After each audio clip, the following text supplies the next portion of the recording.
Good morning class 11th।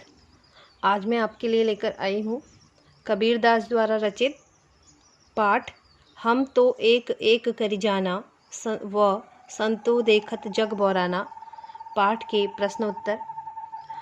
अगर आप मेरे चैनल में नए हो तो उसे लाइक शेयर और सब्सक्राइब करना, क्योंकि अगर आप इसको सब्सक्राइब करते हो तो मेरी आने वाली वीडियोस आपको इजीली मिल जाएंगी। तो देखिए बच्चों, पहला प्रश्न है, कबीर की दृष्टि में ईश्वर एक है, इसके समर्थन में उन्होंने क्या तर्क दिए हैं? इसका उत्तर इस प्रकार है। कबीर ने ईश्वर को एक मानते हुए निम्नलिखित तर्क दिए हैं। उनके अनुसार वायु, जल एवं ज्योति का स्वरूप एक समान है। संपूर्ण जगत एक ही ज्योति से ज्योतिर्मय है। परमात्मा उस अग्नि के समान है जो लकड़ी में विद्यमान रहती है, लकड़ी काटने पर भी नहीं कटती, अर्थात परमात्मा अनश्वर है। कुम्हार एक ही मिट्टी से बहुत से बर्तन बनाता है। बर्तन भिन्न भिन्न प्रकार के होते हैं।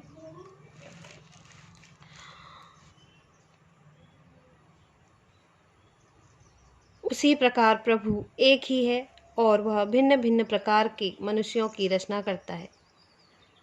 केवल अज्ञानी व्यक्ति ही भिन्न प्रकार के ईश्वर के रूपों का वर्णन करता है। दूसरा प्रश्न है यहाँ पर, मानव शरीर का निर्माण किन पंच तत्वों से हुआ है? मानव शरीर का निर्माण 5 तत्वों से मिलकर हुआ है। ये 5 तत्व हैं अग्नि, वायु, जल, भूमि एवं आकाश। इसके आधार पर बताइए कि दृष्टि में ईश्वर का क्या स्वरूप है?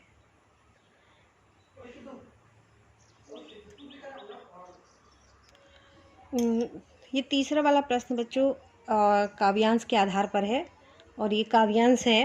काव्यांश में पढ़ती हूँ। देखिए, हमने इसको शॉर्ट में लिखा है डैश डैश करके, फर्स्ट और लास्ट लाइन, लेकिन मैं इसको पढ़ के आपको बताती हूँ। जैसे बाड़ी काष्ठ ही काटे, अग्नि न काटे कोई, सब घटि अंतर तू ही व्यापक, सब घटि अंतर तू ही व्यापक, धरे स्वरूपे सोई।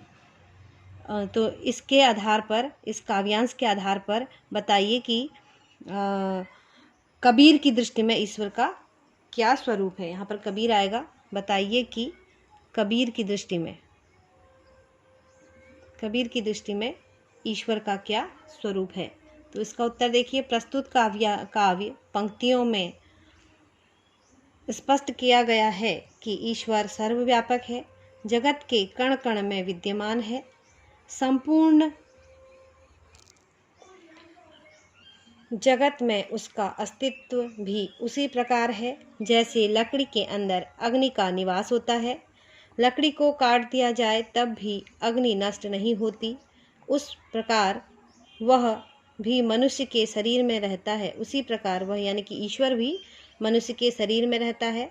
शरीर नश्वर है लेकिन उसमें रहने वाली आत्मा अजर अमर है। नेक्स्ट क्वेश्चन देखिए, कबीर ने अपने को दीवाना क्यों कहा है? इसका उत्तर देखिए, कबीर स्वयं मिथ्या जगत से दूर रहकर प्रभु भक्ति में डूब गए हैं। जब कोई किसी के प्रेम में लीन हो जाता है तो वह दीवाना ही कहलाता है। उसी प्रकार आत्मा भी परमात्मा के सच्चे साधक होकर सांसारिक मोह माया, उसी प्रकार देखिए, जब कोई किसी के प्रेम में लीन हो जाता है तो वह दीवाना ही कहलाता है। उसी प्रकार कबीर भी आत्मा परमात्मा के सच्चे साधक होकर, उसी प्रकार कबीर, यहाँ पर कबीर आएगा।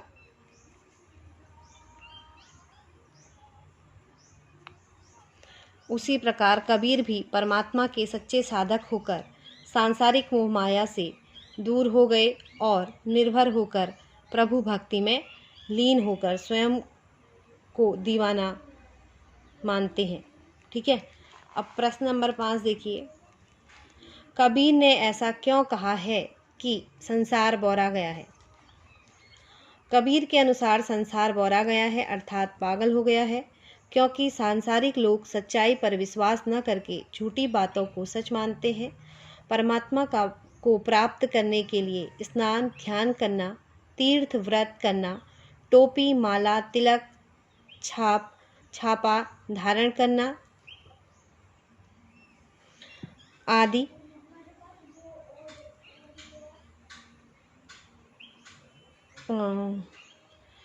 पर उन्हें अधिक विश्वास है।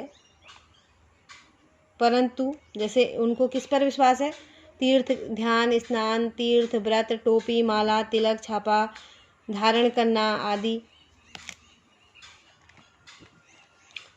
इस पर उन्हें ज़्यादा विश्वास है। परंतु परमात्मा को जानने का प्राप्त करने का सीधा व सरल सहज रास्ता न अपनाना पागलपन ही तो है। नेक्स्ट क्वेश्चन देखिए, कबीर के नियम और धर्म का पालन करने वाले लोगों की किन कमियों की ओर संकेत किया है?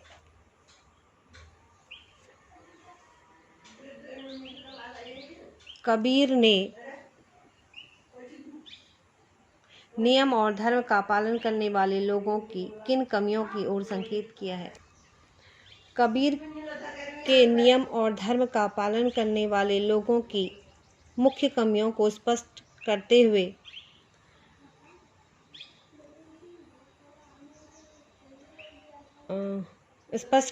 कहा कि वे स्वयं के अंदर छिपे परमात्मा के तत्व को न पहचानकर बाह्य आडंबरों में अपना समय व्यर्थ ही नष्ट कर रहे हैं। वे सच्चे ज्ञान से कोसों दूर हैं।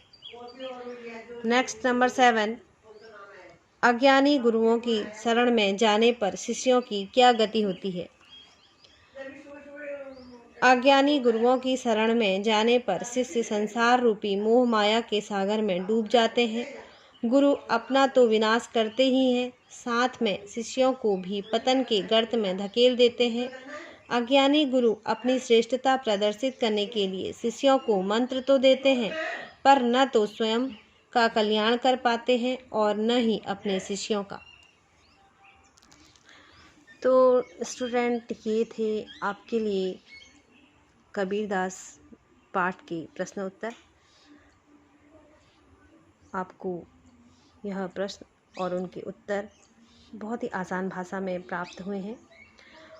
आपको ये प्रश्न और उत्तर कैसे लगे, इसको कमेंट बॉक्स में ज़रूर लिखिए, ताकि मुझे पता चल सके कि आपकी क्या राय है। तो बच्चों, इसी के साथ मिलते हैं अगली वीडियो में। तब तक के लिए बाय।